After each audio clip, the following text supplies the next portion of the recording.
Welcome to Analyst Talk with Jason Alder. It's like coffee with an analyst, but there's no actual coffee. Each episode, we interviewed an expert in the field of law enforcement analysis to share their career-defining stories and to get their insights on the world.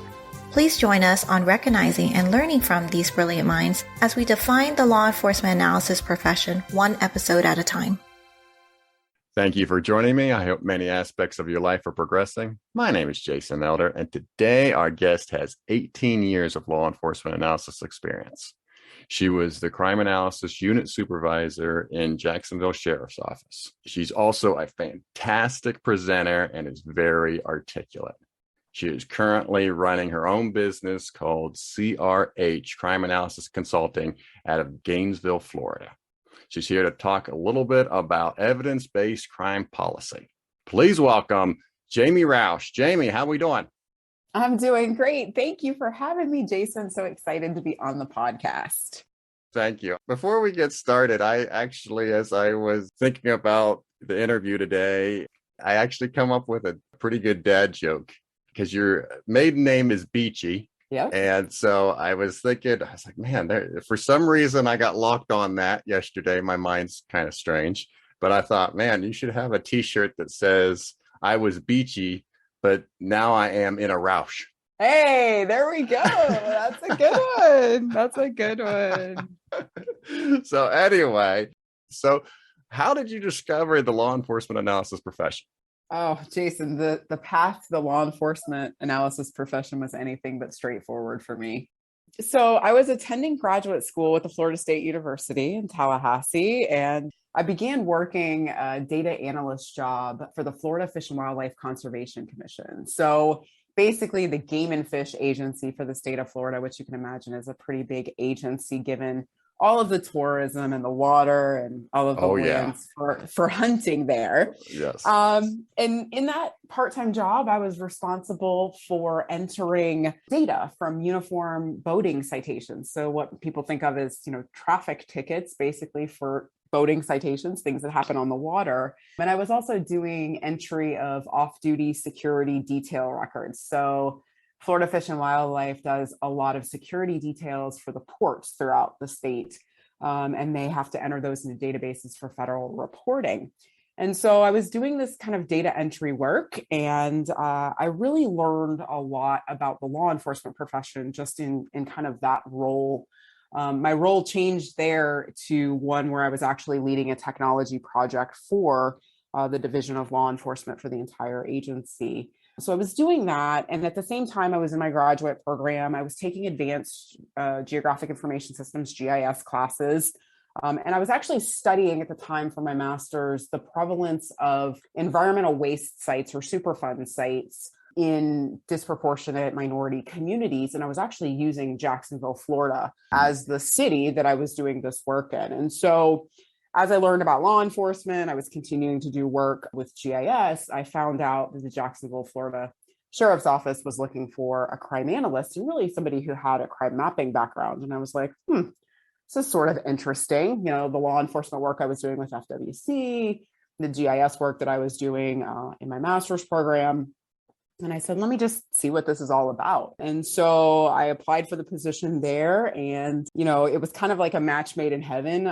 I'll be honest with you. I had very little criminal justice background when I was at Florida State. Neither my bachelor's nor my master's has a lot of criminal justice in it. So I basically said, let me see what this is about. I was very fortunate to get the position as a crime analyst there. And I really had the intention when I started there of kind of just doing this kind of 2-year gig. Like I just wanted to kind of learn a little bit about crime mapping and about crime analysis. And I was going to kind of move on. And then unfortunately I was there, or fortunately I should say, I was there for 11 years. So, and had an amazing career at the Jacksonville Sheriff's Office. Yeah, that's a fascinating story. It reminds me that the experience of whether it's a part-time job that just seems maybe like it's going nowhere, or clerical, or not as important as maybe you thought it would, that opened a lot of doors and gave you some knowledge that you wouldn't have had just going through school. It just reminds me of the importance of internships or just taking positions that's going to be a stepping stone to something greater. Absolutely. And I think for me, learning law enforcement in the context of game and fish, where everybody that a law enforcement officer in that contact comes in contact with has either some sort of weapon. It might be a firearm, it might be a knife, it might be anything that they're using in, just their recreational activities. I learned a lot about officer safety in that context, and it really has really suited me well for most of my career to keep that really in mind, even in all of the other positions that I've been in. So then now as you look back, what were some maybe lessons learned or just some thoughts about your first days on the job there at Jacksonville? Well, I think the one thing that I really did when I first started there was really understanding that I needed to really learn as much as I possibly could. I mean, I really understood that I didn't have a lot of criminal justice background. Like, I didn't understand it in the terms of, what people who go through a criminal justice program, come out of college, either bachelor's or master's with when they start in a law enforcement context. And so knowing that that was a weakness, I really spent a lot of time just learning. I think some of the main keys for me were I talked to a lot of the, patrol officers who had been on the department 10, 12, 15, 17, 20 years. I really wanted to get their perspective on the profession. Had not lived in Jacksonville before. I really didn't know the geographic landscape. And when I first started the job there, I was assigned to 2 of the zones. And I spent my weekends legitimately driving around trying to learn the physical landscape of the zones that I was working in and how that matched to what I was seeing in a GIS map when I was at work, Monday through Friday. That's really good stuff. And that was, it was really a way for me to just try and get as much knowledge as I could, because my job was one of those things where I got into the profession, didn't know a ton about it, but I was really passionate about the mission, and I was really passionate about the role that analysts could play. And so I wanted to do everything that I could, whether that was on my personal time or my professional time, to really learn and to grow. So I think I tell people now, always talk to people who've been on the department, get their perspectives, learn about the history of the profession and the history of the department, and then just do those little things that can kind of give you that next edge on understanding how your job fits into the larger agency. So this brings us to your badge story then. Analyst badge story is sponsored by Mindy Yoon's Quick Take videos. So check out the second Thursday of every month. Mindy's Quick Take videos is an animated series in which it gives a little helpful hints that are 2 to 3 minutes long. So check those out on our YouTube channel.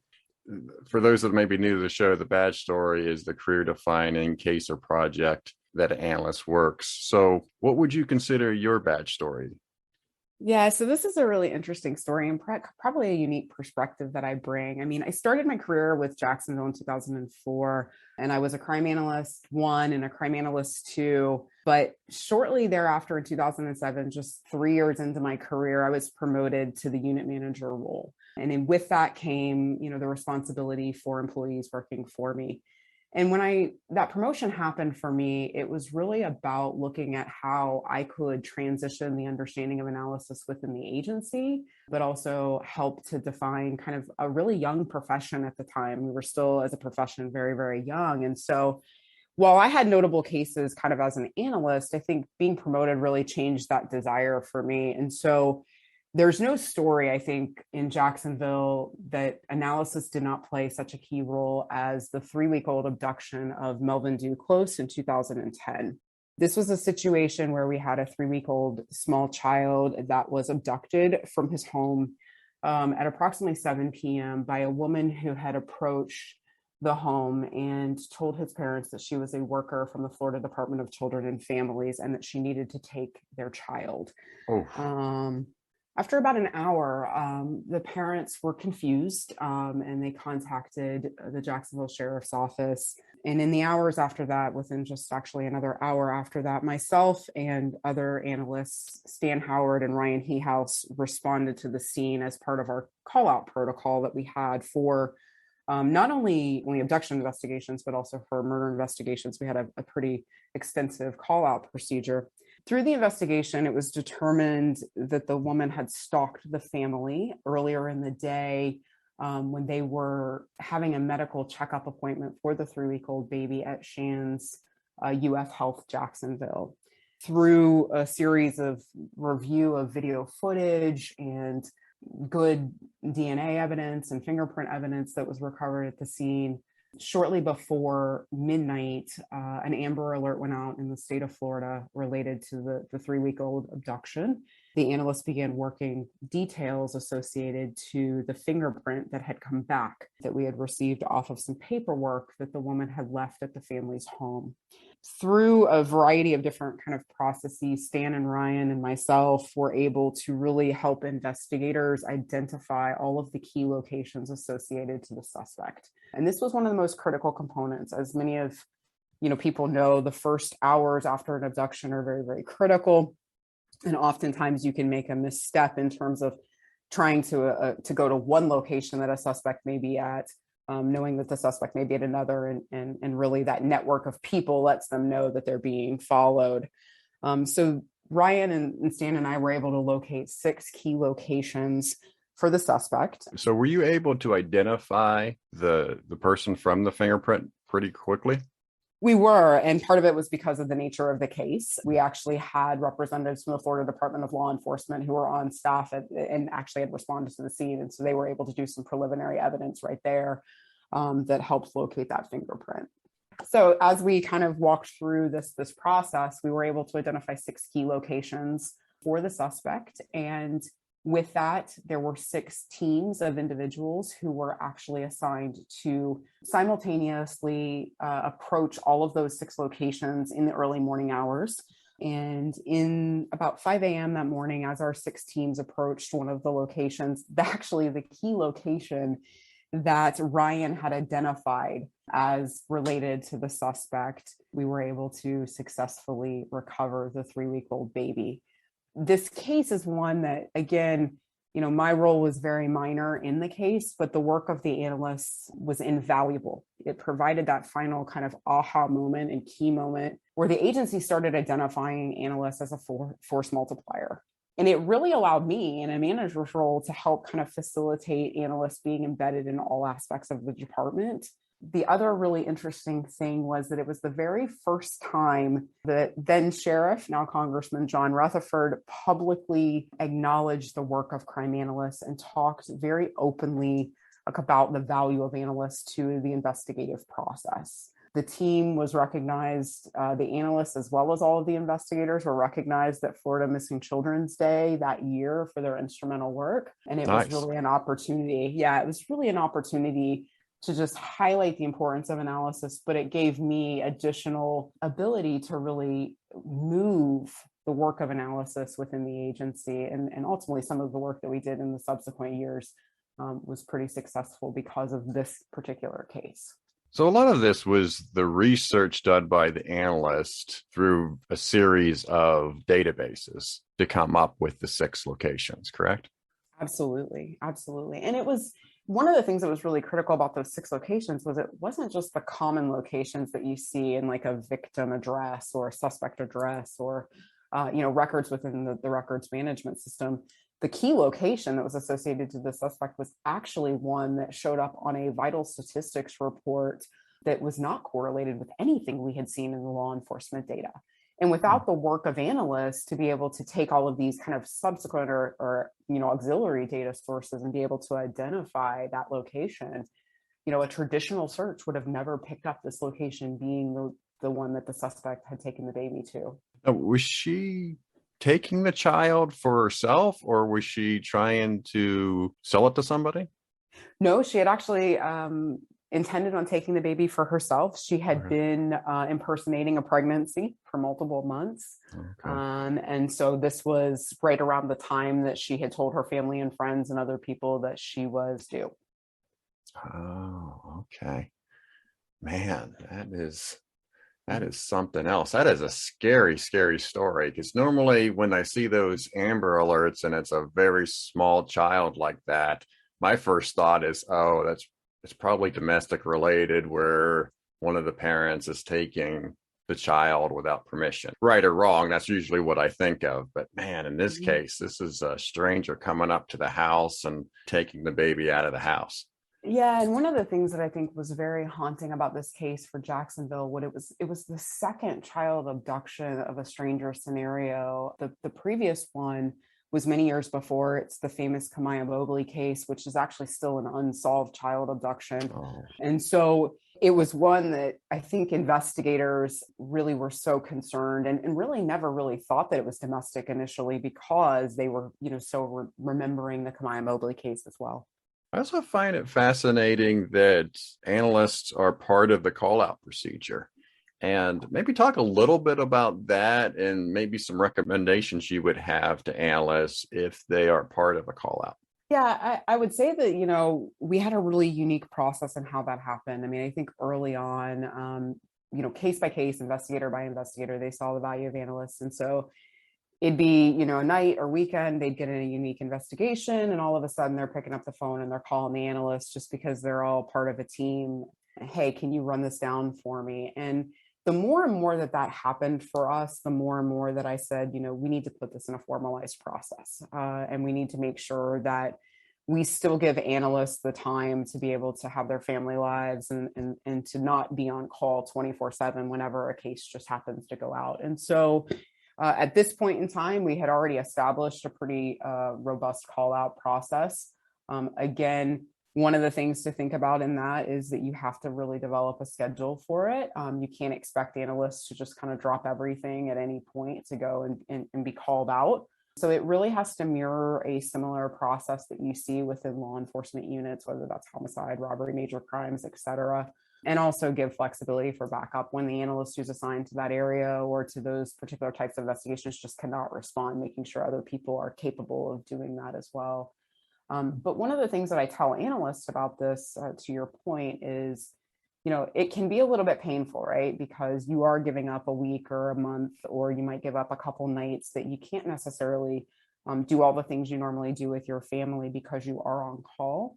But if those situations meet that level of criteria, a serious murder, a serious sexual assault case, an abduction, kidnapping case, the things that really are of major concern, and obviously with violent crime surging in the country right now of importance, you have an opportunity to really make a difference. And you can really provide information that the investigator just may not see, may not have access to, and maybe just that unique perspective that you bring as an analyst that maybe somebody else on the team doesn't as well. And we were very fortunate in Jacksonville. We had some very significant call outs even after this one, where we provided perspective to the investigation that shortened the time of actually finding the suspect, as well as being able to successfully solve the cases in a very quick period of time as well. So it's a really huge opportunity. And I tell analysts, you can give up that little bit, but you are going to gain a lot of credibility, but you're also going to gain a lot of the ability to really make a difference in some pretty significant investigations. I think what I would add to that is keep in mind all the different databases that you have access to, and can you take those on the road? And I think in a way, analysts that work for real-time crime centers, it's part of the job to go through all these different databases regularly. But if you're not part of that process regularly, and then all of a sudden you're thrown into a situation, you need to be prepared to, okay, what do I have entirely at my disposal that I can apply to this new situation? And one of the things I would say from a technology standpoint is prepare to have the ability to log in remotely to your computer that's sitting in your office that has access to all of those things readily available. So if you don't have remote access currently, or you don't have a laptop that can get into everything that you normally would if you're in the office, definitely set up those protocols ahead of time. Do it before you need it, Yes. so that you can get the value out of it when that time comes. And especially now too, because analysts are also as designated personnel, as critical personnel, can also be involved in natural disaster scenarios and other scenarios that you may not be able to even access the office. Okay, good. Well, as you look back as your time as a manager there, what are you most proud of?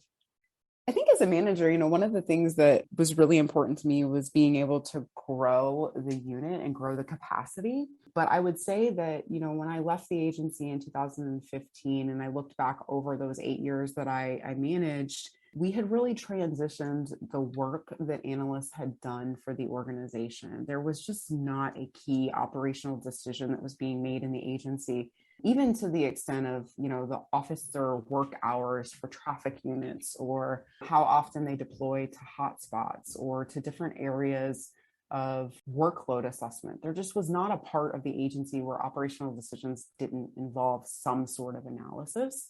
And I can say honestly that was the work of the team that worked for me. They worked hard. They made sure that if they didn't have access to data, that they worked with my managers and myself to get access to that data. They understood the big picture and were able to really find ways to kind of transition the work that they did every single day to impacting the way that the organization functions. And so when I left the organization, it was in a place where those analysts were able to really and truly impact kind of every aspect of the organization. So you end up leaving, and I like the fact that you left the Jacksonville Sheriff's Office and became a product evangelist with Digital Stakeout. Now, I would think that maybe that had to do with some religious cult, but I know better. But I still find it funny that was your title.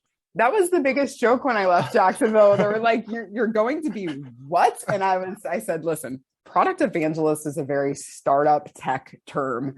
And fortunately, I was moving into the tech startup world working for Digital Stakeout. So yeah, I became a product evangelist for Digital Stakeout. It's a company that's designed to provide social media analysis and intelligence to law enforcement agencies. So I didn't get very far away from the roots of law enforcement. But in that role, it was really about illustrating ways that law enforcement could capitalize on the use of social analysis and social media data for operational decision-making, and not so much just investigation by investigation, but really having it be a way to understand kind of what the sentiment of the community is, how you can use that data to your benefit in terms of how you conduct community meetings and community outreach and dealing with issues like we're seeing today, like diversity, equity, and inclusion. So really unique role working for Digital Stakeout. And for me, it was a great opportunity to extend my law enforcement footprint to a lot of different agencies across the country that I had the fortune of working with in that role. So then you stay with them a couple of years, and then you branch off and go full time with your startup company. Yeah. So the last couple of years when I was in Jacksonville, I started CRH Crime Analysis Consulting with two other partners, and we were doing work for the Bureau of Justice Assistance on their crime analysis on demand program. So we were going into law enforcement agencies and helping them to establish their analysis capacity, develop their technology for analysis, develop their systems and reporting and all of these things. And so it was really a part-time gig at the time. The company was something that we were doing 2 or 3 of those engagements each year. After that, as I was working for Digital Stakeout, I had the opportunity to expand out into a lot of other law enforcement agencies. And so I started really getting more and more work in the consulting world of helping with technology, data, and analysis. And so after the couple of years that I was with Digital Stakeout, I decided that I wanted to take CRH Crime Analysis Consulting full time and really be able to expand the capability of law enforcement agencies from a technology, data, and analysis perspective. And so it was just really a growth opportunity for me, and has been a wonderful decision that I've made. I think the Jamaican project that you're currently on is a pretty good example of what you are getting into consulting. So let's get into that. Yeah, that's great. So for the last 3.5 years, I have been working for the Inter-American Developmental Bank and the government of Jamaica directly as a technology consultant. And really, I use that term loosely, but my role is to infuse the knowledge related to business processes for technology, data analysis, and law enforcement into the operations of the Jamaica Constabulary Force and also the Department of Correctional Services. The Jamaica Constabulary Force and the Department of Correctional Services are both of the criminal justice entities within the Ministry of National Security for the government of Jamaica. They are a countrywide police and correctional services forces. So the work that I am doing there is that we are actually transitioning them away from a paper-based system where reports are actually Reports are actually currently reported by a citizen walking into a station and them writing down key elements of the crime in what they call the big books.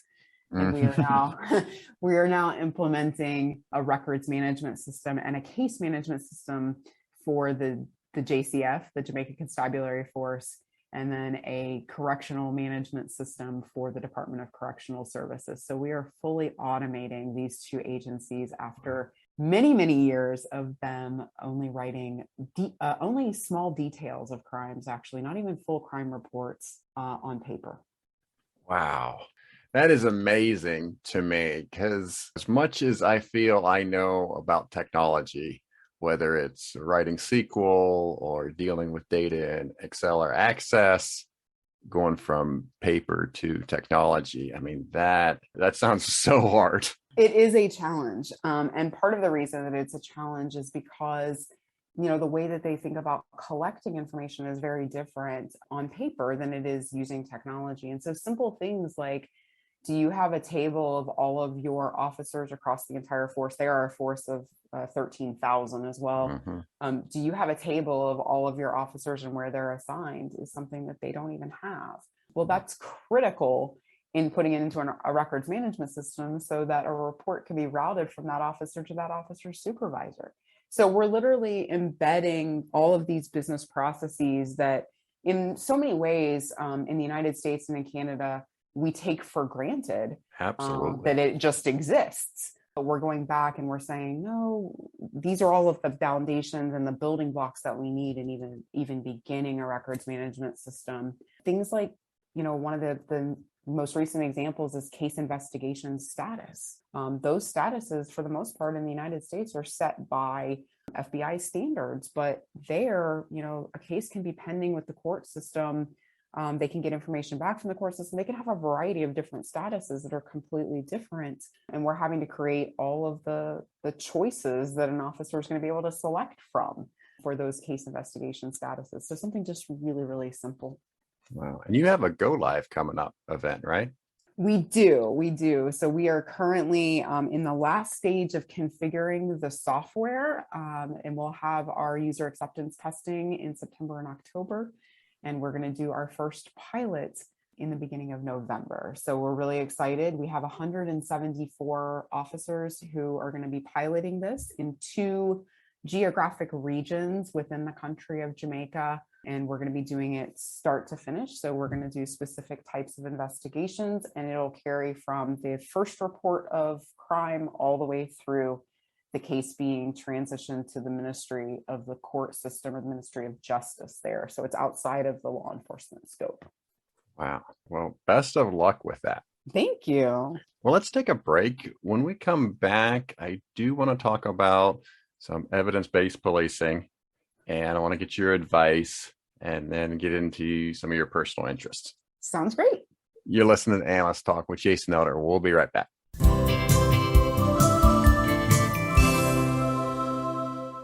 Hi, this is Stacy Belledin. As an aspiring crime analyst, I tried to find any training available to learn from classes, workshops, conferences, networking, you name it. If I could give one piece of advice, it is to invest in your future. I see many analysts sit out of training not to go to important conferences because their agency won't pay for it. And that happened to me too, but there's nothing that says you can't figure out how to get there on your own. Submit a presentation on your work, and you may find that some conferences will waive your registration. Buddy up in a hotel room to cut costs. Find local opportunities on online training where you don't have travel costs. Just like you budget for a vacation or a child's education, you should do the same for your continuing education. It's worth it.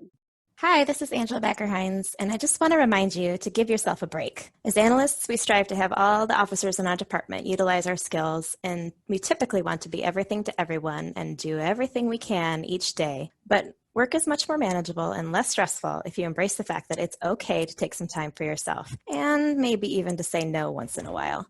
In analysis and in life, you have to give yourself a break or you risk burning out, and then you're no good to anyone. So just remember, it's okay to give yourself a break.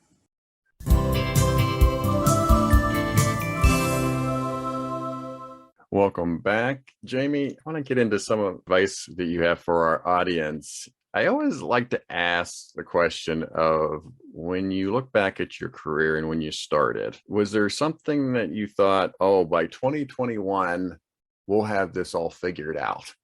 And yet we're still struggling with it today. Yeah, such a good question, Jason. Thank you. So, it is a really interesting thing. I mean, there's plenty of opportunities where I thought, we would have technology data analysis kind of figured out, and that, law enforcement would be a profession that analysts would be contributing to in kind of these more structured business processes, and things would just kind of flow and make work. But we find today, law enforcement is a very challenging profession, and there's really kind of no time but the present that we see right now, where the relationship between law enforcement personnel and the citizens and the communities that they serve is really a critical element to policing moving forward. One of the things that I like to tell people is that, as analysts, it's really important to be very in tune to that, to not tune out what the profession is going through and the way that the agencies that you work with are being and working with your citizens and the communities that you serve, but really kind of acknowledging the challenges that the profession is facing right now, and understanding that more justification moving forward for operational decision making by citizens and citizen accountability groups is going to become the norm, and that analysts really have a role in being able to provide kind of that type of work that can help make really good, very clear operational decisions. And so one of the things that I often say is that, as analysts, you have to start looking outside of just the data that you see and finding ways to get more data and more information, and really start looking at other methodologies to be able to help your organizations draw conclusions from the data and the technology that they have. And one of the ways to do that is to really learn about kind of research techniques and methodologies that are rigorous to contribute to evidence-based policing. And evidence-based policing really is the discipline around the idea of taking research and putting it into practice and having a true kind of strategy that is known to be research-based and effective. One of the best examples out there is that if you look at, for example, DARE programs, drug abatement resistance programs, they were designed around this idea of doing education on drugs and being able to prohibit people from starting into the road of substance abuse. One of the things we know is that through lots of research on DARE programs, that it's not considered to be an effective policing strategy, that there's no potential positive outcome when you do those particular programs.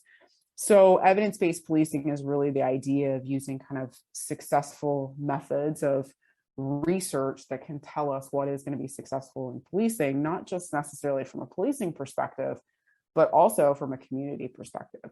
So I think it's really critical for analysts today to really think about kind of investing in learning in evidence-based policing and really starting to see ways that your work that you can do with data and analysis can contribute to that evidence-based practice of what is the most effective thing that we can be doing in law enforcement, and really helping law enforcement organizations see the value that they can, gain from being able to say, we've made this decision, not just from data and analysis, but because there are 5 other research projects that have been done that have said that this is an effective strategy as well. One of the things I'll tell you that analysts have to be mindful of as you get into the world of research and evidence-based practices is that you're going to have to help your organizations kind of press a pause on just focusing on traditional statistics and traditional analysis, and also trying to advocate for additional time that's going to be necessary for you to go and get additional data sets, develop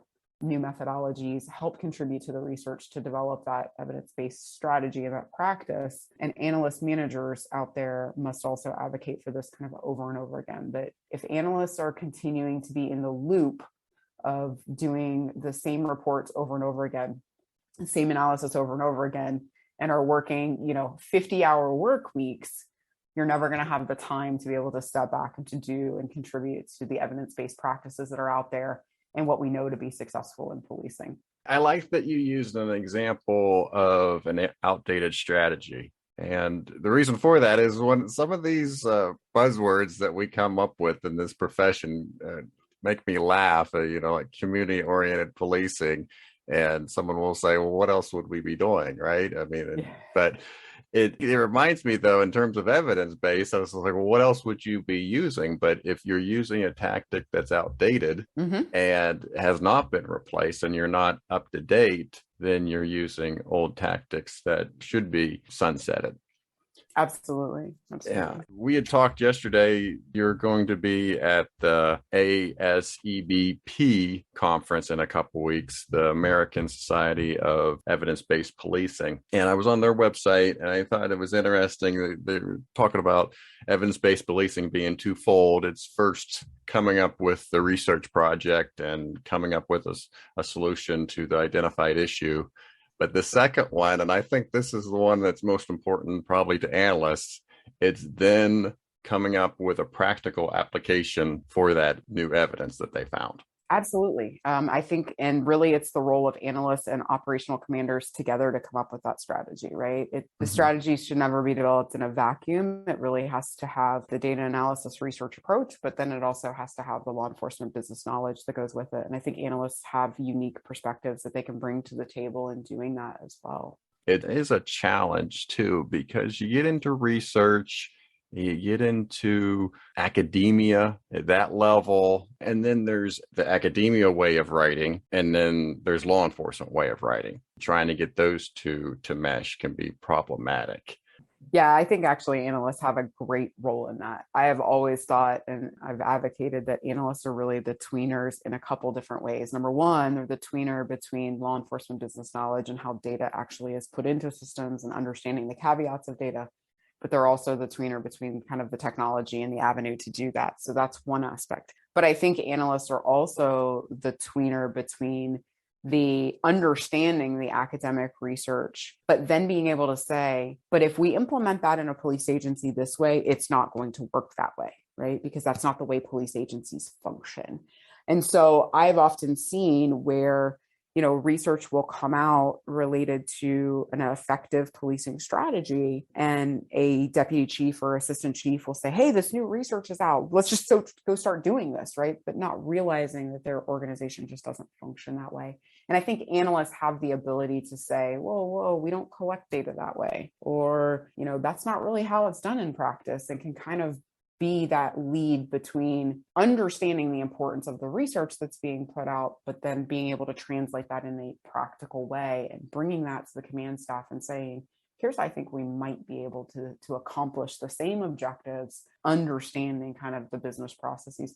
And really, and I think the other part of it too is that analysts have the ability to, they have a unique role in being able to write to what policing professionals need, because the development of crime bulletins and maps and technical reports, they have to write it in a way that makes sense. And that's not the way that researchers write, obviously. It can be a tough sell. You were talking about putting a hiatus on everyday practices to then go do this new idea, basically, that could, while there's research behind it, may be unproven, right? So it might be a very tough sell to an executive to say, hey, I think we need to stop doing the bean counting or what we do on an everyday basis and then try this new strategy that could be unproven.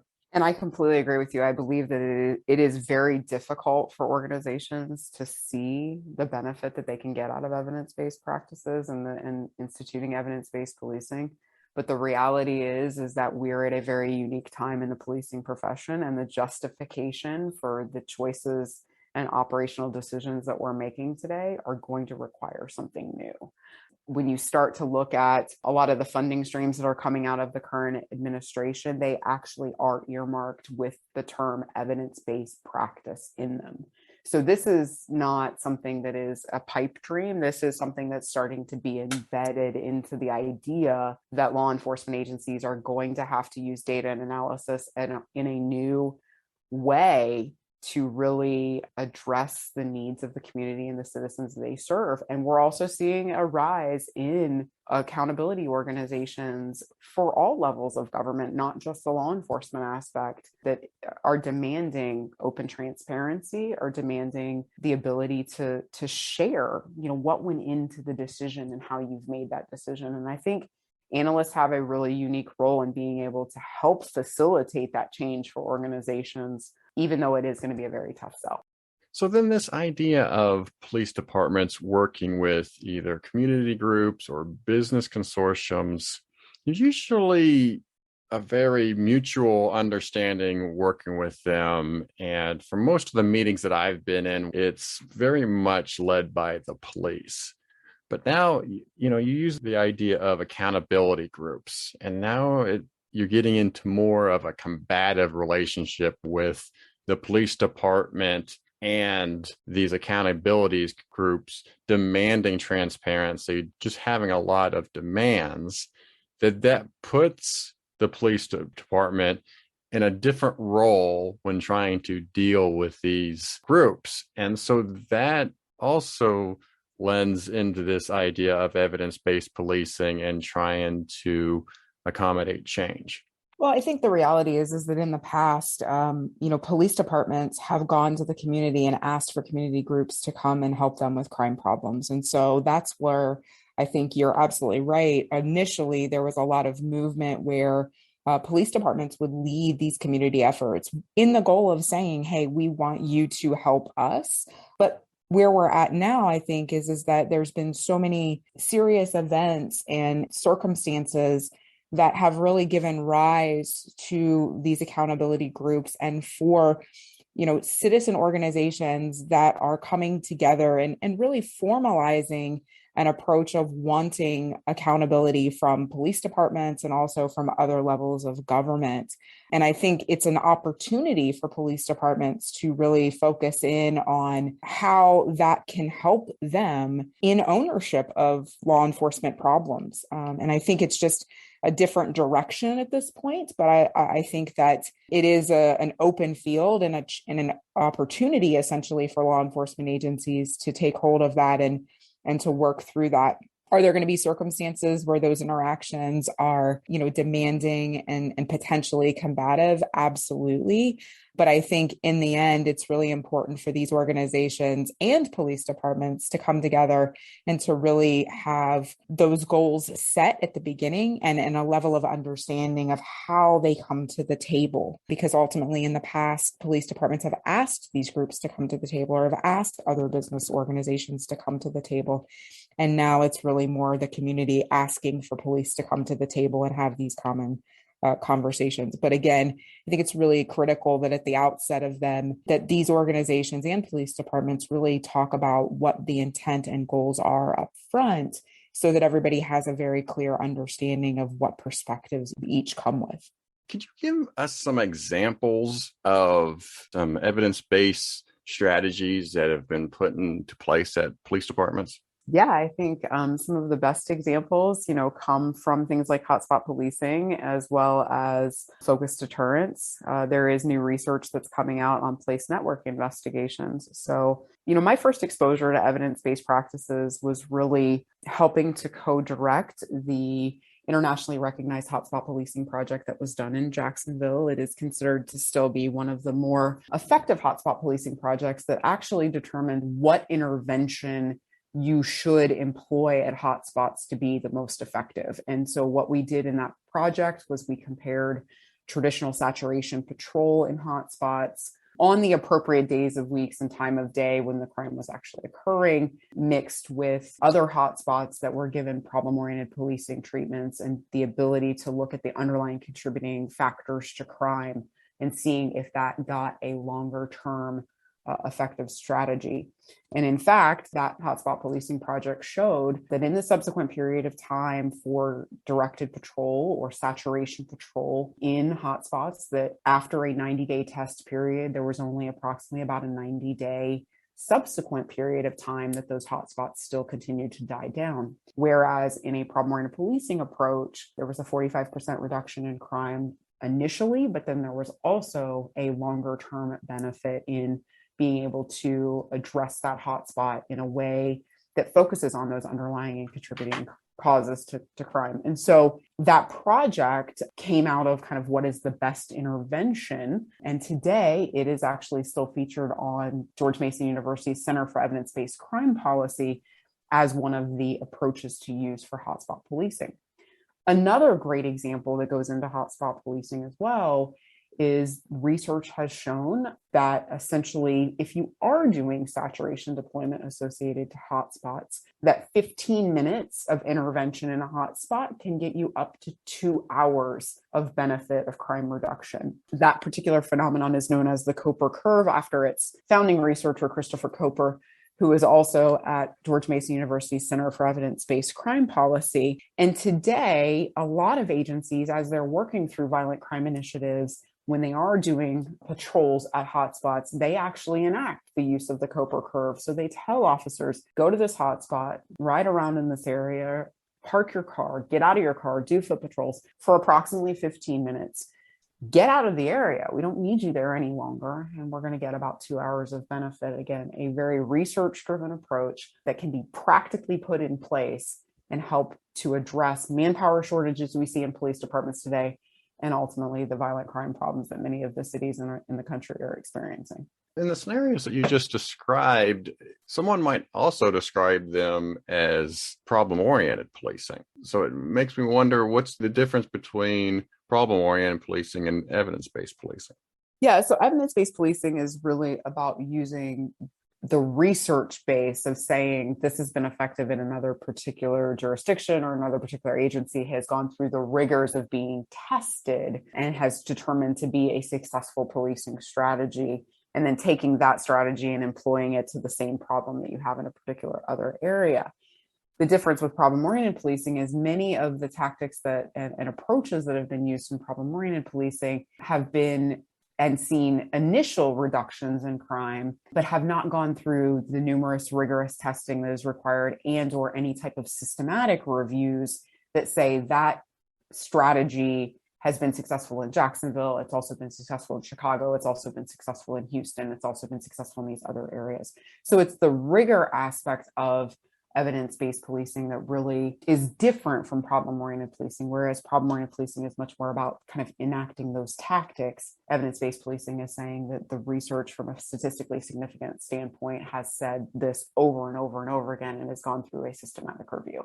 Well, let's move on to your personal interest now as we finish up. And you have gone, I don't know how else better to describe it than you've dedicated yourself to your health over the years since I've known you. Just generally get into some of the exercises and health regimens that you've gotten into and maybe the decision to dedicate your life to your health. Yeah, so I actually have very much dedicated my life to kind of a very healthy lifestyle. It's probably been more over the last 4 years than any other. But, I think there was an aha moment for me, honestly. I spent most of my life being overweight and struggling. And today, after a lot of research, I've learned that I did get a little bit of the genetic, short straw, but that was not the only aspect of me being overweight. But I got to a place where, I had been trying a variety of different ways to get healthy. I'd always wanted kind of to live a healthy lifestyle.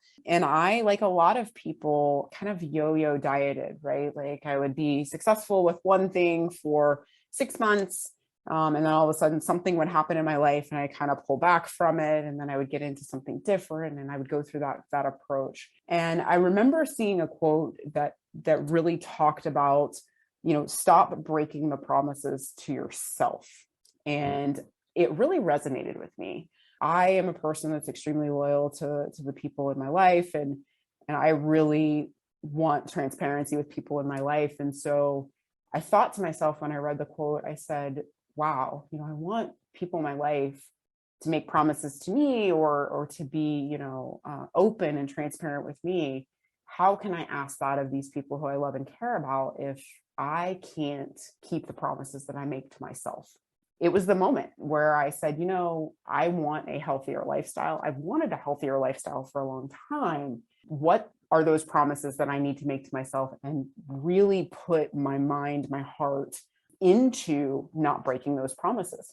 And so legitimately, I started out with, I'm going to drink 100 ounces of water a day.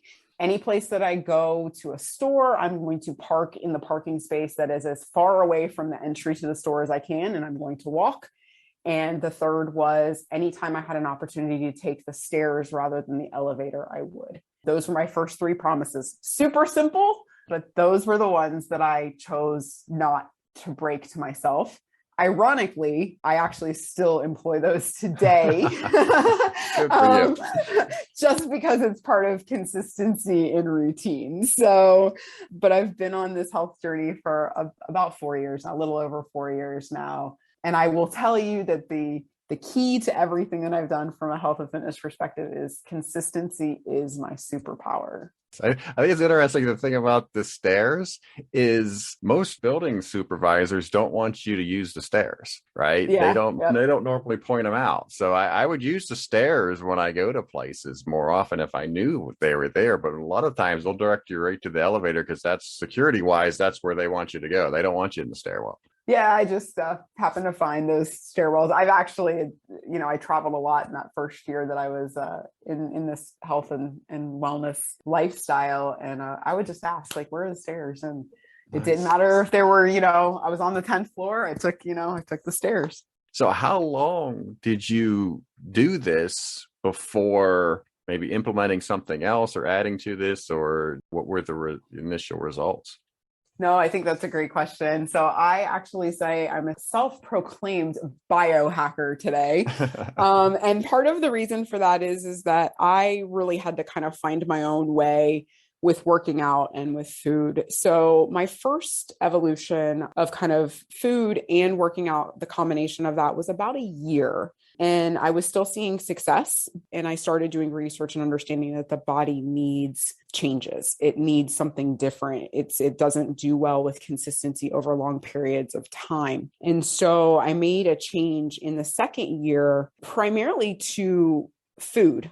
I tell people who go down the health and fitness journey, I do coach people today, that the most important thing in a health and fitness journey is actually sleep. Second to that is food. And third is exercise. And so with food, the second year, I started intermittent fasting. And that was game changing for me. My body needed, and it responded very, very well to the ability for me to just not eat for periods of time and just let it rest and let it go through, its own processes. And so I still intermittent fast. I have changed it slightly in the last year. So I was originally a 18-6 intermittent faster, which means I would go 18 hours of fasting and I would eat in the 6-hour window. I have changed that since February of this year because of a different exercise routine that I'm doing, that I am now a 16-8. So I do 16 hours of fasting and then 8 hours of eating, or my eating window is 8 hours. Yeah, I did something similar. I didn't get quite up to 18, but when I moved down here to Tallahassee in 2018, I decided to lose some weight. That was one of the first things that I did was intermittent fasting. And I'm usually about 14 to 15 hours. Mm-hmm. I think most people will see me like, oh, well, you're skinny. But I still find myself not necessarily having a very good relationship with food. I run 14 to 17 miles a week. So I think that counters a lot of my bad eating habits. Yeah, weight loss journeys, especially, and even health and fitness journeys in general, they are mental more than they are physical. Your body will go anywhere your mind will take it. Yeah. And that's it, just changing that mindset around what you eat, how you look at food, how you look at yourself. That mental aspect is very, very critical in just becoming healthier overall. Now, do you feel that you have achieved your goal and you are just maintaining now, or are you still working towards something? So I love change. I love doing things and just seeing where things can go. And so I have become so much loving this lifestyle that I want to just see what's possible. Mm-hmm. So with that, in February of this year, I started recreational bodybuilding. I wanted to see what I was capable of doing when I was able to really focus on the gaining of muscle mass. And so that has been the objective for this year. And I've been very successful. People who have done this type of work will tell you that gaining muscle mass is the hardest thing that you can actually do to your body. Losing body fat is not as difficult, but gaining muscle mass is extremely hard. I've been very successful at it so far this year. A lot of people think I'm crazy in terms of the amount of food that I eat and some other things that I do, but it's fun. And to be honest with you, it really is not about reaching a specific milestone or goal. It's about really using my mind and my body to see where I'm capable of going. And it's been a fun challenge. I probably will finish out the year doing that. And then the other part of my healthier lifestyle is that I actually have now focused on sleep. When I was working for a law enforcement agency directly, working for the private sector, traveling a lot, sleep was something that I never really thought was important. And understanding how sleep is such a critical component to our health. This particular year, I made sleep a priority. I am an avid Oura Ring user. For those of you out there who know what that is, it's the world's best sleep tracker. And I really focus on sleep as kind of like the other big component to my healthy lifestyle now. So would you say is your secret to a good night's sleep? Secret to a good night's sleep. I think making sure that you get sleep at the same time, or trying to keep as consistent as you can in when you go to sleep, is very important. Obviously, what you consume before you go to sleep is important. So reducing blue light and use blue light blockers, and not necessarily being on a phone or iPad or TV as you lead up to sleep, usually about 45 minutes before sleep. Those are pretty critical elements. But then also understanding like what it feels like when you wake up and you're still drowsy, and why that is. Some people work great with 5 or 6 hours of sleep. For me, the sweet spot is if I get literally less than 7 hours and 25 minutes, I'm not good. But if I can get 7 hours and 29 minutes, I'm great. But that's something that I've just learned through the process. But being in tune with your body about how you feel when you wake up is really critical. Yeah, we recently got one of those portable air conditioners for the bedroom, and to try to keep the room temperature like 65, 67 degrees. And that's helped me sleep a little bit better. It took me a while to get used to the noise that thing makes, but eventually I got used to it. Yeah, definitely. I actually use a white noise app because I do still travel a lot. And so being outside of home, I use the white noise app as kind of my quick way to drift into sleep. So I understand that sound can definitely be helpful to some people. Yeah. I wanted to finish up with one last question on this topic. And recently I found one of my friends on Facebook posted this, I guess it would be a meme. And it says that nothing tastes as good as skinny feels. And then it crosses out the word skinny. And it says skinny, quote unquote, is not a feeling. You are feeling accepted, and you only feel accepted when in a smaller body as a result of society that idolizes the thin body type. So I want to get your perspective on that.